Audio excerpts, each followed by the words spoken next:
Bienvenidos a todos y a todas al canal de Academics. Soy el doctor Ernesto Alvarado y los invito a suscribirse al canal y realizar sus comentarios del video que vamos a ver a continuación.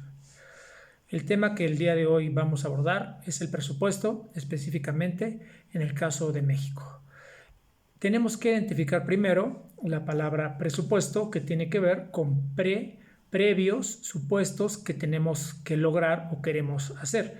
En ese sentido, el presupuesto prevé una serie de planes operativos que deben estar monetarizados para que la empresa o el ente público pueda operar y lograr sus objetivos. Debemos también considerar que puede haber presupuestos públicos y presupuestos privados. Cada uno de estos tiene fines diferentes. El presupuesto privado, como su nombre lo dice, tendrá fines para regularmente tener objetos de lucro. Esto es, si uno invierte 100 pesos, espera obtener una diferencia de esos 100 pesos invertidos y el presupuesto nos va a servir para ir desagregándolo de manera operacional, de manera mensual, en un ejercicio fiscal con los fines de las metas y programas o los pronósticos en su caso de venta que tengamos. Para el caso del presupuesto público, este tiene una naturaleza jurídica porque emana de la propia Constitución Política de los Estados Unidos Mexicanos, tiene una visión administrativa, que es la que aplica el propio Ejecutivo cuando está desarrollando, implementando aquellas políticas que van a dar certeza a los beneficios de la propia sociedad. Tiene una perspectiva de carácter contable porque tendrán que registrarse todos los ingresos y todos los egresos para lograr un control contable y presupuestal. Y el último es un acto formal de tipo legislativo que debe de darse en el caso del Congreso en México, en la propia Cámara de Diputados. En el caso de la aplicación del presupuesto es la aplicación material, y diría Woodrow Wilson que el presupuesto lo debe de aplicar el Ejecutivo y es la mano que lleva los programas educativos, de salud o de infraestructura que corresponden para lograr un mejor desarrollo en el caso de los países. Asimismo, con la finalidad de identificar cada uno de los preceptos básicos que incorpora el propio presupuesto, tenemos que dar certeza a los propios elementos jurídicos de la Constitución Política de los Estados Unidos Mexicanos. Desagregaremos a continuación algunos artículos que son de vital importancia. Tenemos en primer lugar el artículo 26 en su fracción A, que habla de que el Estado organizará un sistema de planeación democrática, la cual deberá imprimir dinamismo, competitividad, permanencia, equidad para el crecimiento de la economía y sobre todo la independencia y la democratización política, social y cultural de la nación.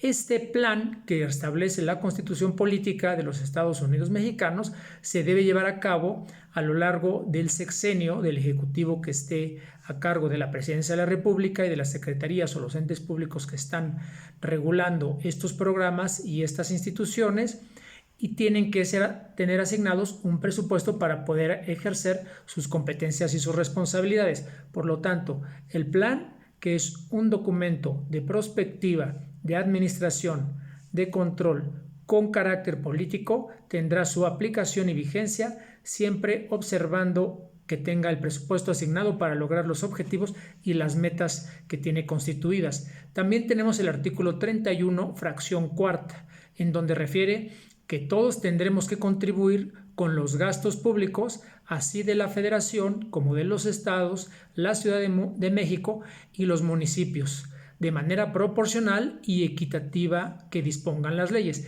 Esto va a ser una fuente de ingresos para poder generar el presupuesto y realizar las erogaciones en los programas, en las políticas, en los entes públicos, en los sistemas educativos y de salud.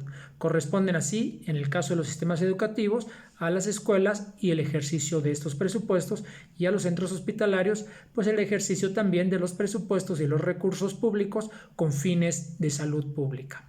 Tenemos como tercer elemento el artículo 73 en su fracción séptima, en donde refiere que el Congreso tendrá la facultad para imponer las contribuciones necesarias para cubrir el presupuesto. Y asimismo, en el artículo 74, en la fracción cuarta, se le otorgan las facultades exclusivas a la Cámara de Diputados para aprobar anualmente el presupuesto de egresos de la Federación. Por supuesto, realizando un previo examen, discusión y, en su caso, modificación del proyecto que es enviado por el Ejecutivo Federal para el análisis y discusión en la propia Cámara de Diputados. Vemos así entonces estos artículos se van vinculando desde la etapa de planeación hasta la etapa de la asignación y la autorización presupuestal. En el caso del artículo 75, que también tiene especial relevancia, nos refiere que la Cámara de Diputados, al aprobar el presupuesto de egresos, no podrá dejar de señalar la retribución que corresponda a un empleo que esté establecido en la ley.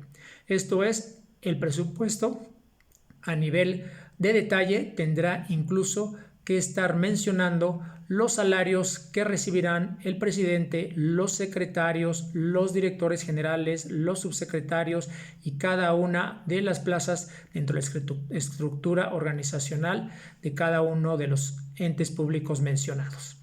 También tenemos el artículo 126, en donde refiere la rigidez del propio presupuesto y que comenta: no podrá hacerse pago alguno que no esté contemplado en el presupuesto o determinado por ley posterior. Por lo tanto, el recurso que no esté asignado no deberá o no debería ser ejercido por parte de los entes públicos, en el caso de la Federación, los estados y asimismo también los municipios. Tenemos diferentes técnicas presupuestales, mencionaré algunas, como el sistema de planeación, programación y presupuestación, que tiene que ver con un plan, ya por ejemplo el referido en el artículo 26 con su propia ley de planeación, en donde se genera un plan con objetivos estratégicos, objetivos específicos, metas y recursos que tendrán que asignarse para lograr aquellos objetivos. Después de hacer la planeación con estos objetivos, se tiene que programar cuándo se va a hacer, quién lo va a hacer, y posteriormente la tercera etapa en la presupuestación, en donde se asignan los recursos, se asignan las metas y se pueden asignar indicadores para ir evaluando el presupuesto de manera mensual y con base en cada uno de los programas y los objetivos que tengan las secretarías o los entes públicos. También tenemos el presupuesto por costo-beneficio. Esto es una obra de infraestructura, qué costo va a representar para la sociedad civil y qué beneficio. Por ejemplo, un hospital. Un hospital, cuánto puede estar erogando la federación o un estado y cuáles van a ser los beneficios sociales, cuánta gente va a atender, qué programas preventivos van a estar aplicando y cómo va a poder dar estos mencionados beneficios a la sociedad civil. Así también tenemos otro denominado presupuesto base cero. La idea de este presupuesto base cero es iniciar cada ejercicio fiscal con 0 pesos de presupuesto o la parte de la presupuestación. No traer gastos previos de manera histórica, sino tratar de asignar los gastos iniciando de cero a partir del primer día hábil del ejercicio fiscal. Entonces tendríamos que hacer un análisis de los programas, de las políticas, ver cuáles puedan estar duplicados en funciones dentro de los propios entes públicos, fusionar aquellos, hacer paquetes de decisión y verificar cuáles deben iniciar para el próximo ejercicio fiscal y cuáles no. A este se le denomina la técnica de presupuesto base cero. Hay otro que también se denomina presupuesto incremental, que tiene que ver con incrementos sucesivos de manera anual. Es un presupuesto, digamos, que tiene que ver con nuevas secretarías, con nuevos programas, y estos tendrán que tener un presupuesto y a su vez sumarse a los que ya estaban considerados, y entonces tendremos un presupuesto incremental. Asimismo, existen en algunos países presupuestos de manera inercial. Se asigna un presupuesto considerando la inflación o los aumentos que se puedan tener y entonces traemos inercias de años previos y el próximo ejercicio fiscal será la misma circunstancia.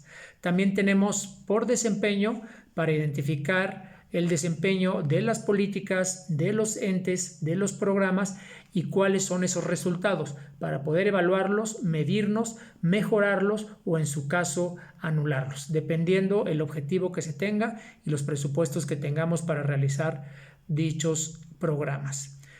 En el caso de las categorías de los principios presupuestarios, estas categorías involucran básicamente a tres grandes componentes. El primero, los políticos, se discuten en la Cámara de Diputados de carácter político, las diferentes fracciones, los diferentes grupos abogan para lograr incorporar sus necesidades en los presupuestos.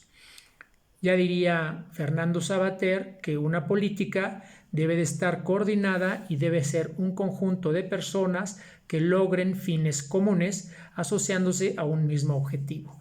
En el caso de la segunda categoría son los principios contables que tendremos que verificar a través de los ingresos, de lo que establece la propia ley de ingresos, cuáles van a ser los ingresos, a quién se le van a cobrar las contribuciones, en dónde vamos a estar obteniendo los aprovechamientos, y con base en eso se hacen los registros contables.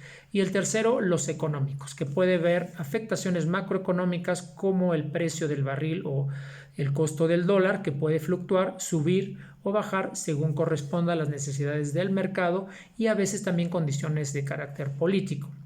Recordemos algo importante, que siempre será la Secretaría de Hacienda y Crédito Público la encargada de hacer llegar el proyecto de presupuestos a la Cámara de Diputados para que ésta sea quien lo discuta, quien lo apruebe y quien dé la autorización para su ejercicio en el ejercicio fiscal que corresponda. Tenemos también algunos principios o componentes presupuestarios. Básicamente, de manera genérica, se manejan 6. En el caso de México tenemos estos elementos considerados. El primero es la anualidad. Todos los presupuestos regularmente tienen la aplicación de un ejercicio fiscal. 2019 inicia el 1 de enero, concluye el 31 de diciembre, entonces observamos un principio de anualidad, lo mismo que estará sucediendo en el año 2020. El segundo, de unidad. Todos los presupuestos deben estar considerados dentro de un solo documento, que es el denominado Decreto de Presupuestos de Egresos de la Federación. Debe de ser un tercer principio considerado como la universalidad. Todos los gastos, todas las erogaciones deben estar consideradas necesariamente en ese Decreto de Presupuestos de Egresos de la Federación. El cuarto principio tiene que ver con la no afectación de los recursos. Estos recursos tienen que estar asignados. Si están asignados para una obra, esa obra debe desempeñarse, debe llevarse a cabo en el ejercicio fiscal, salvo que sea un contrato multianual o plurianual, y tendrá que tener las autorizaciones presupuestales en ejercicios posteriores. También la quinta categoría nos habla básicamente de la espacialidad o la separación de gastos. Esto es, tenemos que identificar que por un lado, en el caso de México, tenemos la ley de ingresos.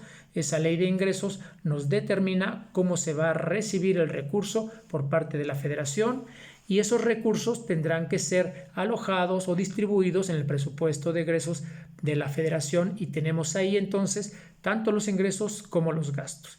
Y el sexto principio, básicamente, que tiene que existir un equilibrio presupuestal, esto es, los ingresos que tenga la Federación, los estados y municipios tendrán que corresponder a los egresos para lograr la vinculación de este sexto principio denominado equilibrio presupuestal.